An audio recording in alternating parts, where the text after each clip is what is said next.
In 1841, Karl Marx completed his doctorate in philosophy, and for his dissertation, he selected the following topic: the difference between the Democritean and Epicurean philosophies of nature.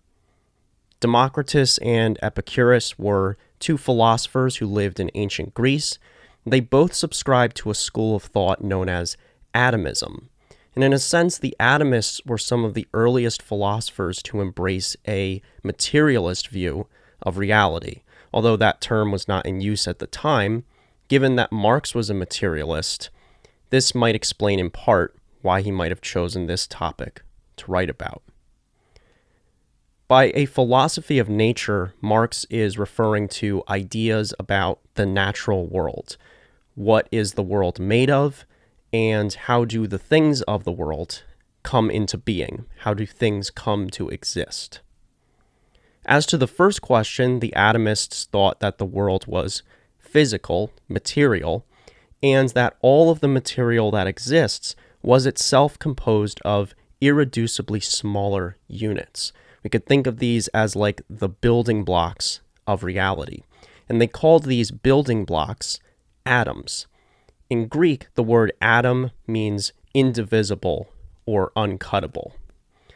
The idea was that the atom was supposed to function as a kind of buck stopper when it comes to answering that question of what the world is fundamentally made of.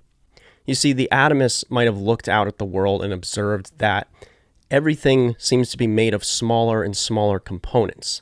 A beach is made of many, many countless grains of sand. The ocean, many countless drops of water. A blanket or a shirt is made of many strands of thread.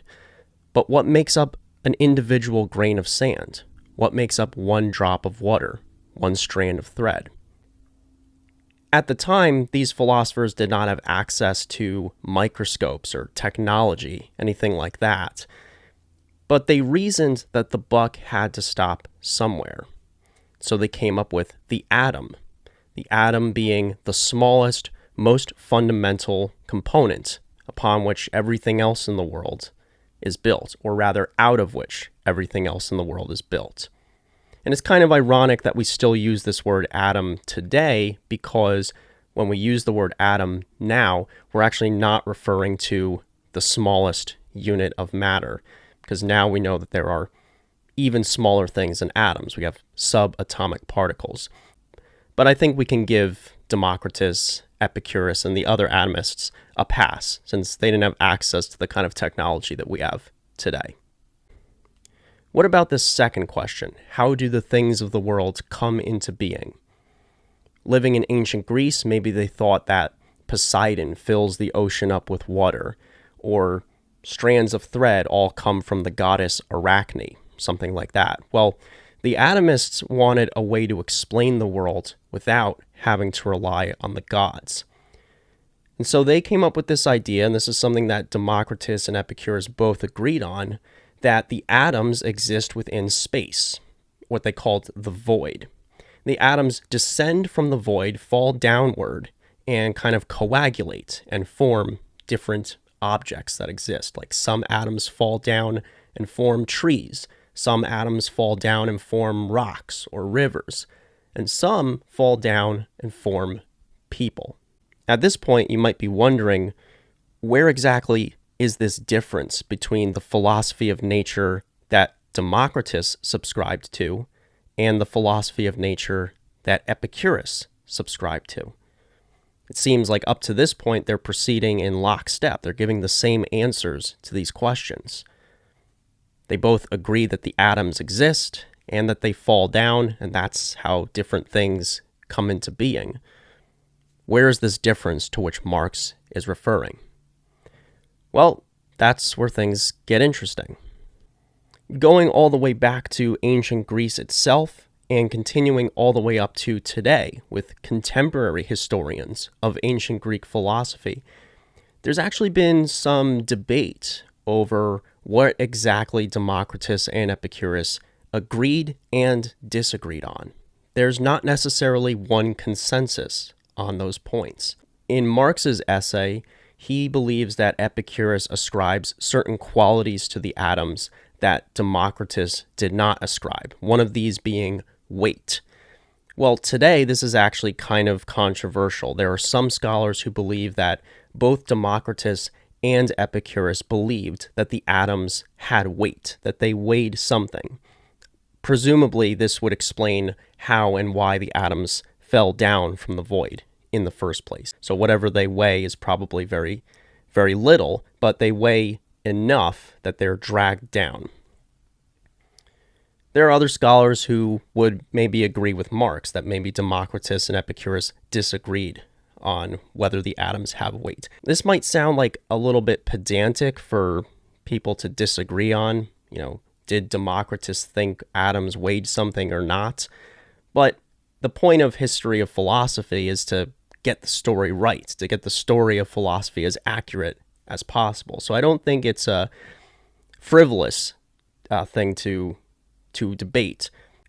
With that said, there is at least one thing that pretty much every historian of philosophy who studied this period of philosophy would agree on in terms of what Democritus and Epicurus disagreed on. And that is the way that these atoms moved. They both believe that the atoms exist, and they both fall down and coagulate and form the myriad objects that exist in the world, including people. But they disagreed on how the atoms behave while they're falling down. See, Democritus thought that the atoms follow a fixed downward path. They follow a straight line.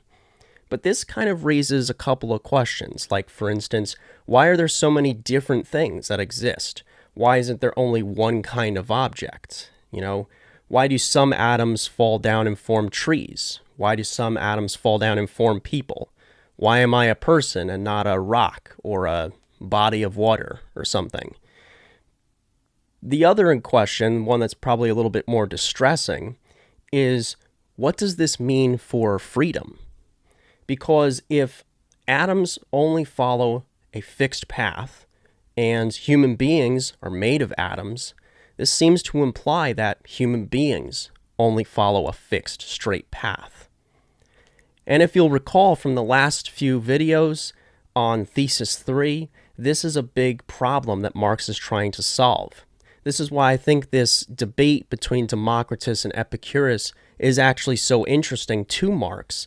Whether he realizes it at this stage in his life or not, the tension between materialism and freedom is a theme that Marx is fascinated with, at least in this early stage of his career. We're seeing almost a foreshadowing of some of the problems that Marx is going to be wrestling with just a few years later in the Theses on Feuerbach. And this is where Epicurus comes into the picture. See, Epicurus comes up with a solution to this problem with Democritus's deterministic view of things. Epicurus rejected this idea that the atoms only ever follow a fixed straight path. He thought that at certain points, for reasons which either we're not aware of, or perhaps more likely for no reason whatsoever, the atoms will deviate from their course.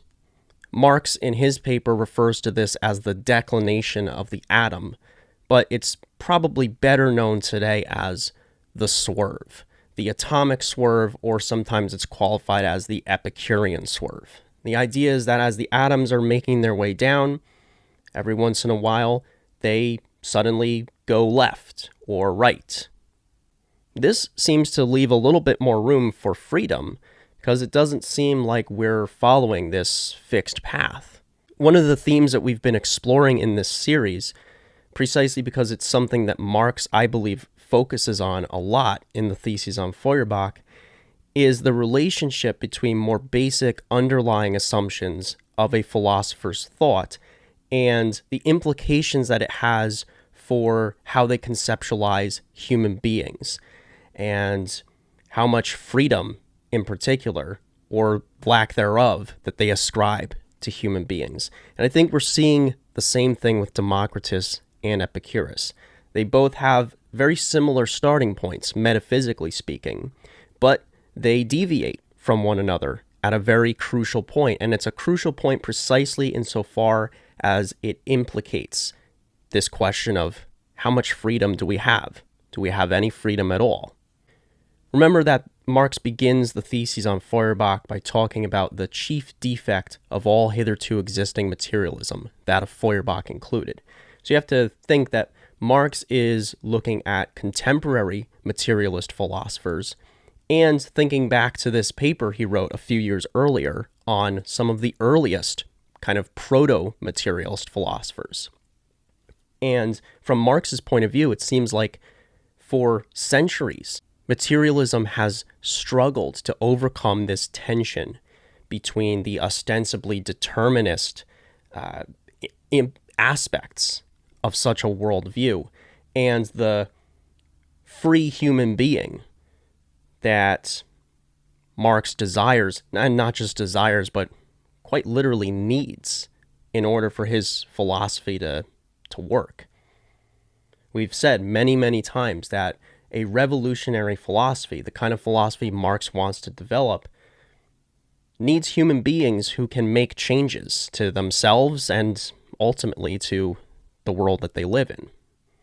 Otherwise, revolution is not possible. Marx's philosophy is not possible. But we've seen time and time again how this is not an easy problem to resolve. It's not easy to retain materialism and still come away with a human subject that has any meaningful sense of agency over their lives.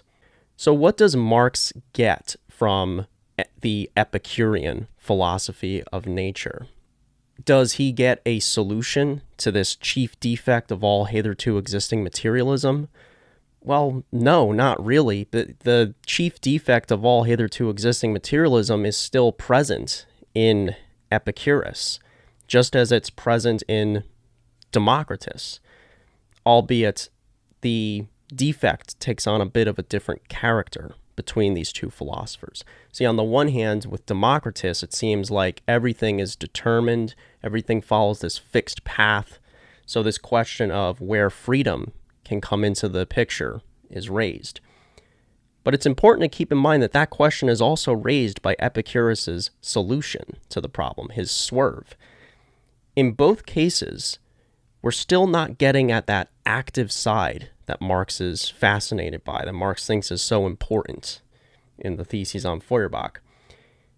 With Democritus, we're at the mercy of whatever has come before, just like we saw with idealist conceptions of history, just like we saw with Marx's take on the utopian socialists, just like we saw with the mechanical or vulgar materialism that Marx is opposed to. We're at the mercy of forces beyond our control. And we're at the mercy of forces beyond our control to such a degree that making changes to our world is not really possible.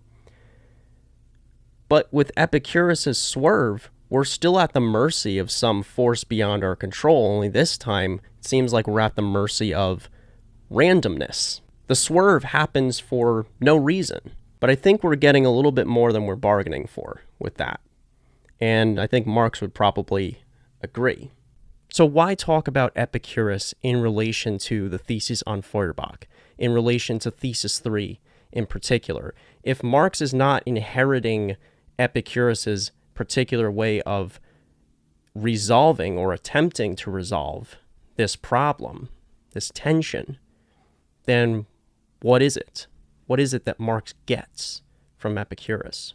What is it that we're seeing in this paper that Marx wrote when he was still in college that is still sort of making its appearance in the Theses on Feuerbach? Well, I think it's not so much the answer that Epicurus gives, but rather the questions that still remain, the questions that it still continues to give rise to with respect to this problem that we observe between Democritus and Epicurus in their way of conceptualizing reality, and what implications that has for this question of human freedom, that these problems are themselves an analog to the problems that Marx is attempting to wrestle with, attempting to resolve in his own work in the Theses on Feuerbach. I think that's why I like the history of philosophy. I think that's why Marx likes the history of philosophy, because Marx is the kind of reader of philosophy who is looking for problems. He is trying to refine how we talk about problems. He is not afraid to critique his heroes. And Epicurus, I think, was kind of an early intellectual hero of Marx. I think Marx kind of saw a little bit of himself in Epicurus. At the end of his dissertation, Marx calls Epicurus the greatest representative of the Greek Enlightenment. I think that Marx and Epicurus both saw similar problems in their own schools of thought within philosophy. But what we cannot lose sight of is that Marx still found fault with the way that Epicurus went about trying to resolve those same problems. In the Theses on Feuerbach, Marx is going to write that infamous line that philosophers have only interpreted the world, the task is to change it. Well, I'm not sure that he would say Epicurus only interpreted the world, but I do not think that Marx would say that Epicurus changed the world. Epicurus didn't take his philosophy and go out into the world and try to change society. Actually, he did almost the opposite. He kind of withdrew from society. He went and formed his own school, the Garden, and all the Epicureans kind of went off and did their own thing. They weren't trying to impose it on other people. They weren't trying to get other people to do what they were doing, to live life the way they lived it. They were happy just going off and doing their thing somewhere else. That's not really the kind of philosopher that Marx was. It's not the kind of philosophy he was trying to build. Marx is trying to build a revolutionary philosophy. He's trying to develop ideas that can be taken out into society to make changes, not just for himself, not just for his friends, but for everyone. The central theme, if you will, of Thesis III, the way I read it, is change. Where does change come from? How is change possible? Marx believes that change happens when people change things. In fact, the way things are at any given moment, from Marx's point of view, are the result of actions that people have taken over time. It's not that the way things are is necessarily the best way they could be, nor is it the case that the way things are has descended from on high and is like the decree of God or something like that. But Marx also thinks that people can change the way things are. They can make changes to the way society is organized. We can change the way that we relate to one another, to the world we live in. He doesn't think that it's set in stone, nor does he think that changes that occur throughout history are random. Rather, he thinks they are the result of human beings making a conscious effort to build a better world. That, in my opinion, is at the heart of the revolutionary philosophy, the world-changing philosophy that Karl Marx is working hard to develop.